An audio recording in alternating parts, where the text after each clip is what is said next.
Notre document à présent, qui nous emmène en Syrie. On parle souvent, vous le savez, de ces Français qui combattraient aux côtés des djihadistes dans le pays. Ils seraient plusieurs dizaines. Eh bien, en voici la preuve. Il s'agit de deux frères qui ont pris les armes au nom d'Allah. Ils ont posté une vidéo sur Internet. Nous avons retrouvé leur famille. Manuel Valls sera avec nous pour en parler dans un instant. D'abord, ce document, signé Audrey Boutard, Olivier Combes. Une carte postale envoyée par ses deux petits-fils, la dernière depuis leur départ de chez elle en mars dernier.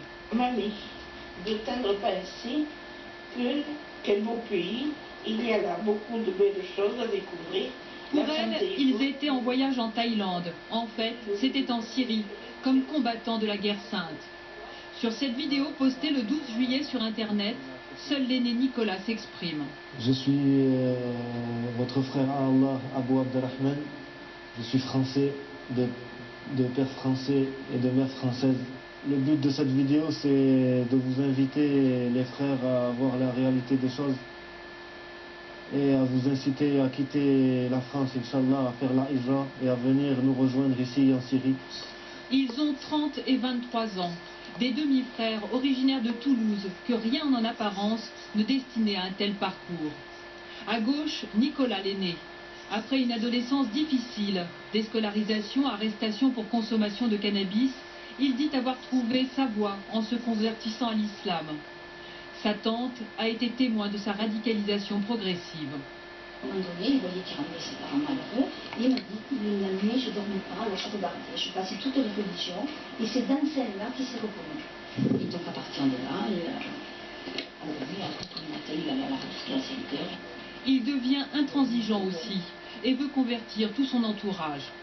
Moi, je lui dis que je suis chrétienne et que je restais dans mon idée. Vous voulez vous convertir? Effectivement, il a essayé, même ma femme de ménage. Il y a 3 ans, Jean-Daniel, son demi-frère, vient à son tour s'installer chez leur grand-mère. Ensemble, ils fréquentent assidûment les salles de prière. C'est à ce moment qu'ils se radicalisent sous le regard impuissant de leur famille. En mars dernier, ils partent définitivement. C'est quelqu'un qui est venu les chercher en voiture, je ne sais pas qui, parce qu'ils sont restés dehors. Ils sont partis comme ça, je sais quand ils sont partis. Jean-Daniel m'a dit, mamie, ne pleure pas, on va revenir. Pour ne pas être repérés, ils ont d'abord roulé en voiture jusqu'à Barcelone, puis ont pris un avion pour Casablanca.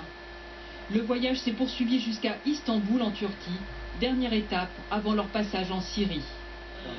Dans la vidéo postée sur Internet, ils font une demande au chef de l'État français. Ô François Hollande, convertis-toi à l'islam. Sauve ton âme du feu de l'enfer et désavoue-toi de tes alliés juifs et américains. Retire les troupes du Mali. Arrête de combattre les musulmans. Arrête de combattre l'islam. Nous avons contacté leur père, un chef d'entreprise installé en Guyane. Ce dernier est en contact avec ses fils. Une fois par semaine environ, il l'appelle d'Alep ou de Homs. Chaque fois qu'il nous appelle, il essaie de nous convaincre, de les rejoindre. Cette dérive peut aller jusqu'à l'acte terroriste. Aujourd'hui, avec ce que je vois, il faut être lucide. Malheureusement, oui, je ne voudrais pas être le parent du monstre, mais aujourd'hui, je ne peux pas vous dire non. Ce père désespère de revoir un jour ses fils, car ces derniers le lui ont dit à plusieurs reprises, ils veulent mourir là-bas, en martyrs. Bonsoir Manuel Valls et merci d'être avec nous. Premier élément, avez-vous des informations précises sur le nombre de Français qui, comme ceux qu'on vient de voir, combattent en Syrie? Combien sont-ils? 50, peut-être plus, sont encore sur place. 40 sont en transit. Et une trentaine seraient revenus, et en tout cas sous la surveillance de nos services. Je rajoute qu'une poignée sont décédés, sont morts dans un certain nombre de combats sur place. Ce chiffre est peut-être plus élevé, et il est d'ailleurs à rapprocher des 600 Européens qui sont dans la même situation, ce qui est évidemment très inquiétant. De quels moyens concrètement la France dispose-t-elle pour les surveiller? Comprenez ma question. Que se passe-t-il quand ces djihadistes rentrent en France? Nous devons d'abord faire la preuve qu'ils combattent dans des groupes proches d'Al-Qaïda. Un certain nombre de ces groupes sont connus comme Jabhat el-Nusra et sur les listes des organisations terroristes que nous combattons. Et puis j'ai fait modifier la loi antiterroriste qui permet aux juges d'incriminer, c'est-à-dire de poursuivre ceux qui sont allés combattre dans des groupes terroristes en Syrie, puisque en Syrie, il y a une guerre et il y a un combat juste, puisqu'on combat le régime de Bachar. Monsieur le ministre, pour parler clair, tous les combattants français actuellement en France seront poursuivis par la justice, c'est ce que vous dites?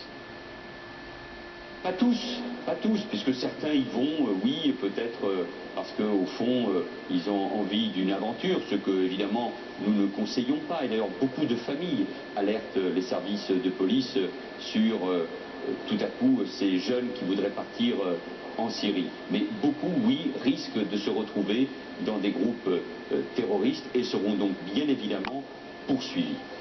Dernier élément, Manuel Valls, on sait que la France soutient la rébellion face au régime, vous l'avez dit.